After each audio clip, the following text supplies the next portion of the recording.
జగిత్యాలలో భూ కబ్జా వ్యవహారం గత కొన్ని రోజులుగా ప్రాధాన్యత సంతరించుకోవడంతో ఎక్కడ చూసినా ఇదే టాపిక్ నడుస్తోంది. బిజినెస్ పర్సన్గా పేరున్నటువంటి ఓ వ్యక్తి సోషల్ సర్వీస్ అంటూ తిరుగుతూ రాజకీయ అండతో సపరేట్ సామ్రాజ్యం నడుపుతున్నట్లు ప్రచారము జరుగుతోంది. తనకున్న పలుకుబడితో అనేక మంది లీడర్లను గుప్పెట్లో పెట్టుకుని వెనకుండి రాజకీయం నడిపిస్తున్నట్లుగా విమర్శలు కూడా ఉన్నాయి. సొసైటీకి వైట్ కాలర్ లాగా కనిపిస్తూనే కొన్ని సందర్భాల్లో లీడర్లకు షాడో పనులు కూడా చేశాడని సమాచారం. ఈ క్రమంలో కాంగ్రెస్ పార్టీలోని వర్గపోరుకు సంబంధించి షాడో చేసిన కామెంట్స్ ఆ వర్గాల్లో తీవ్ర చర్చకు దారితీశాయని టాక్. ఈ చర్చతో తీవ్ర మనస్తాపానికి గురి కావడంతోనే కబ్జా అంశం మరోసారి తెర మీదకు వచ్చినట్లు వినిపిస్తోంది. ఆ వివరాలు ఈ స్టోరీలో చూద్దాం.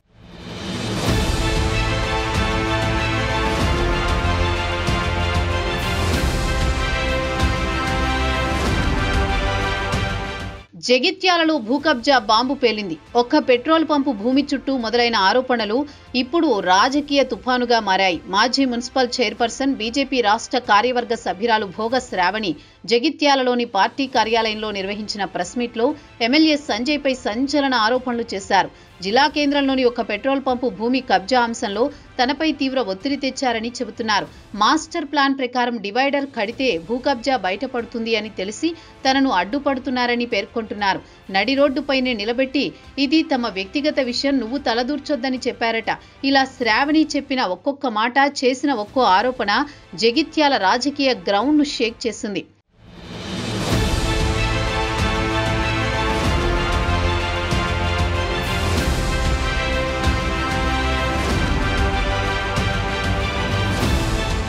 అంతటితో ఆగలేదు భోగ శ్రావణి. తన చైర్పర్సన్ కాలంలో ఆ భూమికి సంబంధించిన పత్రాలేవీ లేవని బహిరంగంగా ప్రకటించారు. 1949 తర్వాత ఇండియన్ స్టాంప్ యాక్ట్ వస్తే 1952లో లేని కిబాలా పత్రాల ఆధారంగా కొనుగోలు ఎలా సాధ్యమని మండిపడ్డారు.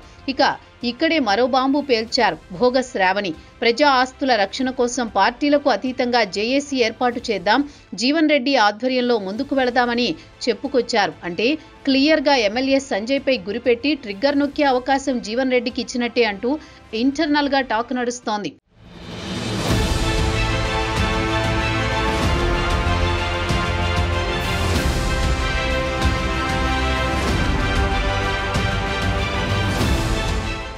ఎమ్మెల్యే సంజయ్ కూడా సైలెంట్ గా ఉండలేదు. కౌంటర్ అటాక్ చేశారు. తాను రాజకీయ కుటుంబం నుంచి వచ్చిన వాణ్ణి, పదవి రావడం అదృష్టం, రాకపోతే సరే, తనకు పదవి మీద ఆశ లేదన్నారు. తన లక్ష్యం అభివృద్ధి మాత్రమే అని చెప్పుకొచ్చారు. కోట్ల రూపాయల నిధులు తెచ్చాను, కానీ ఓర్వలేక కొందరు బురద జల్లుతున్నారని అన్నారు.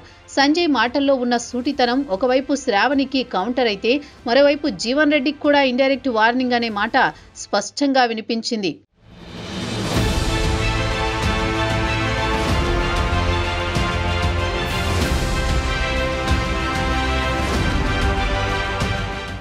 ఇదే అంశంలో మాజీ మంత్రి జీవన్ రెడ్డి ఎంట్రీతో రాజకీయం రసవత్తరంగా మారింది. వచ్చిన అవకాశాన్ని అందిపుచ్చుకుంటూ జగిత్యాల ఇందిరా భవన్లో ప్రెస్ మీట్ పెట్టి జీవన్ రెడ్డి బహిరంగంగానే ఎమ్మెల్యే సంజయ్పై ఫైర్ అయ్యారు. సర్వే నెంబర్ 138లోని 20 గుంటల ప్రభుత్వ భూమి కబ్జా జరిగిందని ఆరోపించారు. ఎమ్మెల్యే సంజయ్ ప్రజల వైపు నిలబడతారా, కబ్జాదారుల వైపు నిలబడతారా?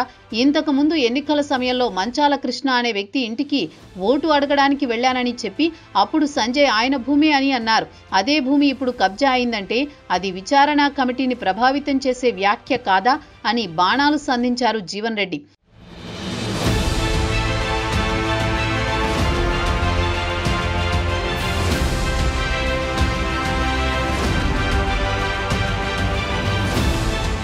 దీంతో ఇప్పుడు జగిత్యాల పొలిటికల్ గ్రౌండ్లో మూడు వైపులా మంటలు చెలరేగాయి. ఒకవైపు భోగ శ్రావణి ఆధారాలతో అవినీతి బయట పెడతా అంటున్నారు. మరోవైపు ఎమ్మెల్యే సంజయ్ ఇది రాజకీయ బురద అంటున్నారు. జీవన్ రెడ్డి మాత్రం విచారణ కమిటీని ప్రభావితం చేస్తున్నారని ఆరోపిస్తున్నారు. ప్రతి వ్యాఖ్య వెనుక ఓ రాజకీయ వ్యూహం, ప్రతి సాక్ష్యం వెనుక ఒక అజెండా, ప్రతి నింద వెనుక ఒక ప్రతీకారం ఉందంటున్నారు రాజకీయ విశ్లేషకులు. ఇది కేవలం భూ కబ్జా కేసు కాదు, ఇది ప్రెస్టేజ్, పవర్, ఇమేజ్ మధ్యలో జరిగే పొలిటికల్ గేమ్ అనే వాదనలు వినిపిస్తున్నాయి.